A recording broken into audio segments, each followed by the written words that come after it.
for Saturday, like a nice occasion, but are you someone who doesn't like a fuss being made about themselves? Like, are you a bit uncomfortable with it? I am to be honest, yeah. Sure, look, it's important to market, I suppose. It's important to have some sort of event which marks previous teams that have been successful at this club as well, and previous service of this club.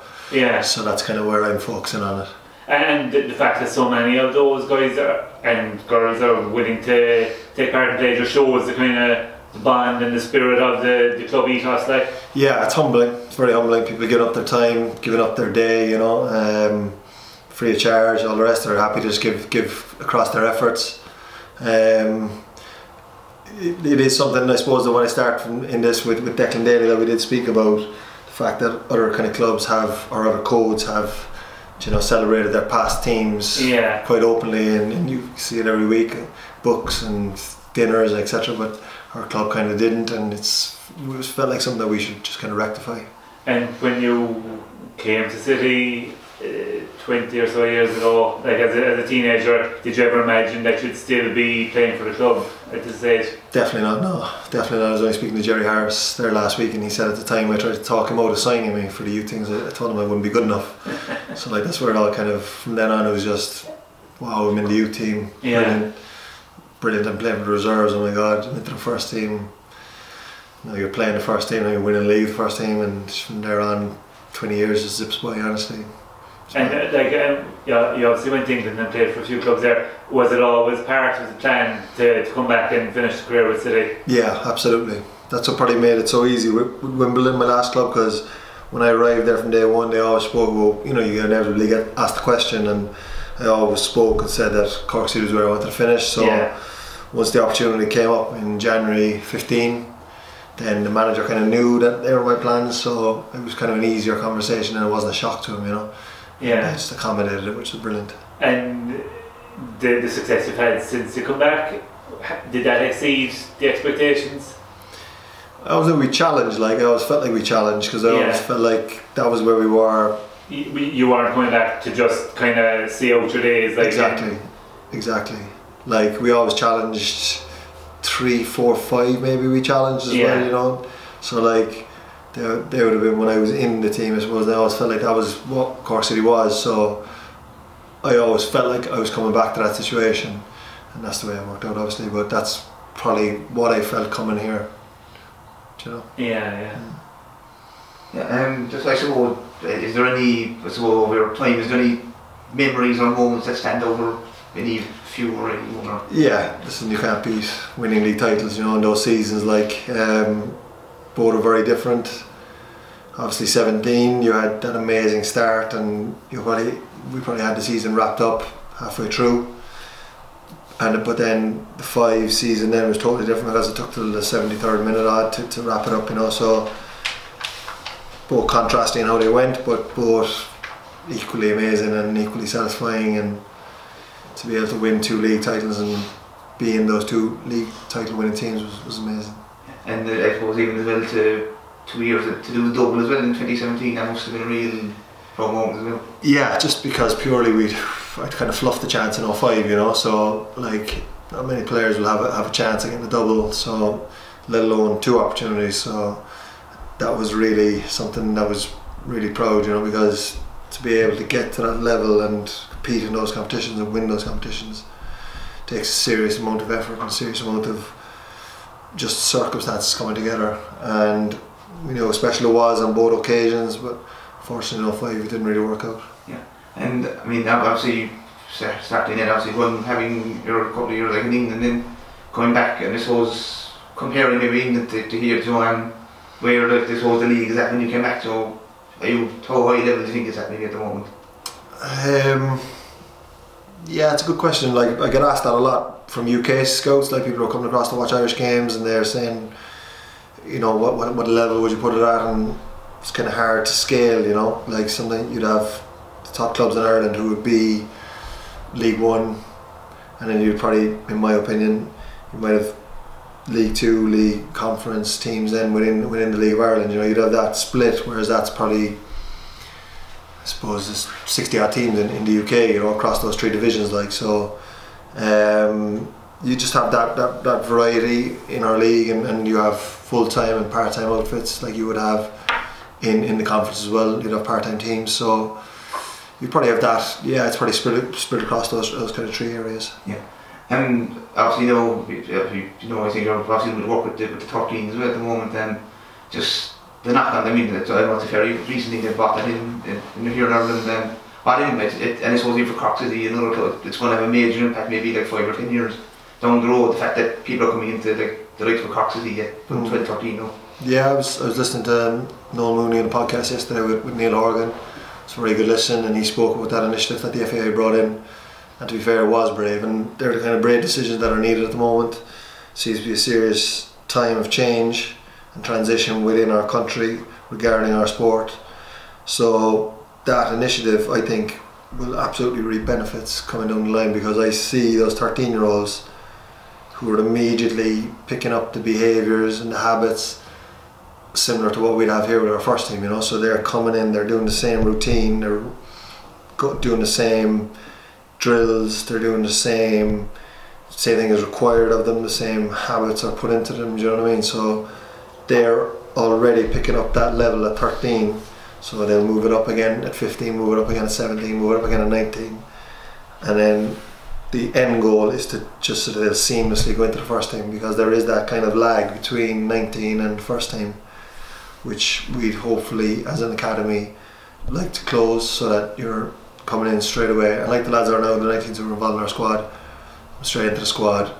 You expect to go straight into the team, but you have to have done the hours. Like I always say to the lads, who's our, let's say, number 6 now in our team, Keane Carmody, I'm saying to him, Conor McCormack's number 6 in our first team, you're going to have to, he's training 2 hours a day every day. That's 6 hours a week, or more, 8 hours a week, 10 hours a week. You're going to have to catch up on him on those hours. You know, you're going to have to start now and put in those hours on your own time, catch him. So by the time you get to his age, you've trained the same, you've worked the same, and you're at the same, you have to step into his and challenge him. Yeah. And just funny for me, obviously you have one player on the 5-man team, is now obviously back as the manager on the field. How have you enjoyed working with him in that role so far, and how impact do you think he'll have here over the next couple of years? Yeah, I think he'll have a very successful time here. I think he'll need time, number one. I think the style he's going to put into play will be very interesting. I think it'll be very enjoyable as a fan, which I will be soon. Watching Cork City play, I'm excited by it. Yeah, from my own point of view, 05 player, the first day he walked in, I did kind of bite my tongue and not call him Fenny, so now it's Neil. So that kind of thing from my own side was a bit different, but he will need time, and he will need to be able to put his own style in place, his own probably players in place as well. So, but I'm very excited by it, and I'm absolutely looking forward to watching successful Cork City teams in the future. Have you had to change the style maybe with 13s because new fans come in? Yeah, fair question. I think it'll come from Colin Healy, so it'll kind of work that way down the chain, you know. So we haven't, because we're coming to the end with the 13s in a group, we haven't changed it straight away, but I would think that going forward into next season, that'll be a conversation that'll be had.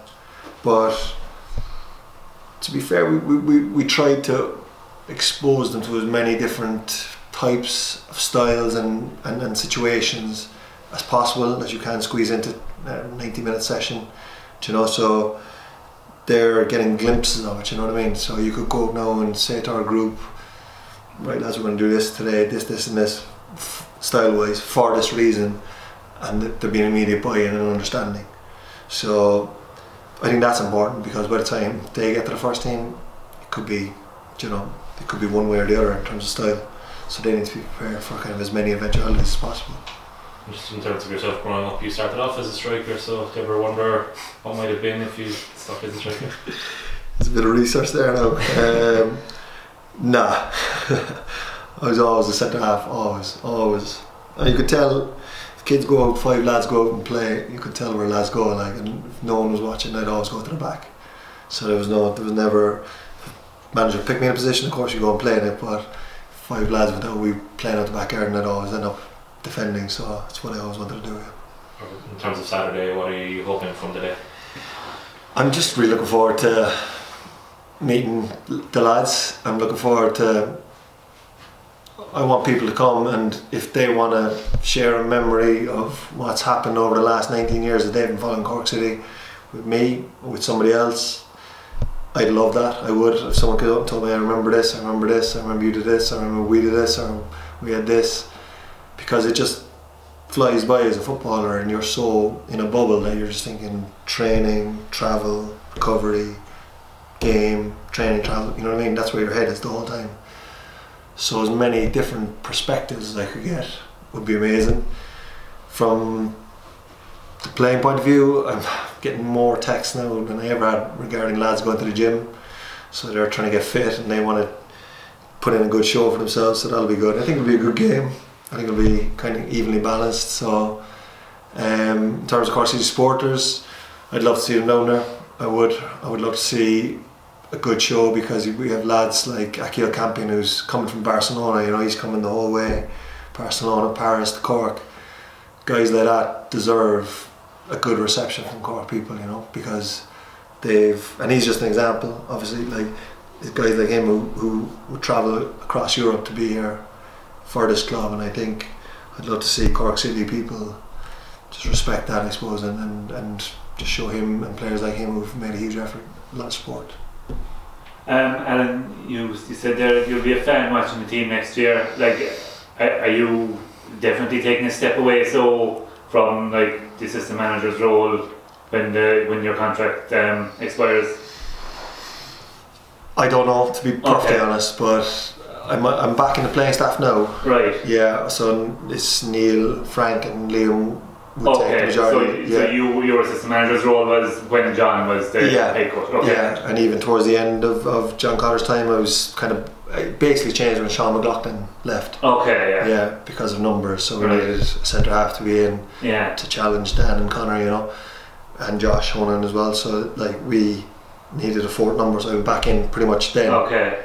So from then till now, I've been training, but next season it'll ultimately be Neil Finn's call. Okay. But I would understand that we'll have to probably have an honest conversation at the end of the year, the two of us. Okay. And it'll probably come out of that. Okay. And looking further ahead, like, would you have aspirations to become a manager at senior level, or would you see yourself better suited to developing younger players? I think at the moment I love developing players, absolutely, because I'm out there as well and I'm learning myself. I'd hold this job in such high regard, if you're asking about this club, that I wouldn't be anywhere near it's like Jerry Harris 20 years ago. That's what I was going to say, like you didn't believe in yourself then, but you kind of got over it. Exactly, so it's the exact same situation now. Someone said to me, would you like to manage this? They were talking hypothetical, absolutely. Yeah. I would say no, because I want to be ready, I'm totally ready and totally just prepared, and I'm 2% of the way there at the moment. So I want to work away and do my stuff with the coaching and make my mistakes and see what works and what doesn't work, and see what I like and don't like, and do that for another 10 years and then see where we are then after that. So will you be with the 13s next year, do you think? That's another conversation. I'll have to have a Colin Healy, because that's kind of his area. Okay. So I would love to be, of course, in the academy, but that'll be, again, all these it's like football, it's every year. Yeah. You're a player, you're a coach, you run the season, whether you're a successor or not then kind of dictates the conversation you have. Yeah. And then you have your conversation, and then you go off again and launch into the next season. That's kind of the way it runs. And like after the career ends, would you see yourself involved in sport to some kind of degree in whatever job you have, like? Yeah, absolutely. I'm heading down a teaching role, towards a 9 to 5 job, for want of a better word. But absolutely, sport will always be in my life, 100%, in some shape or form. But it's about balancing it all out and getting what works, I suppose.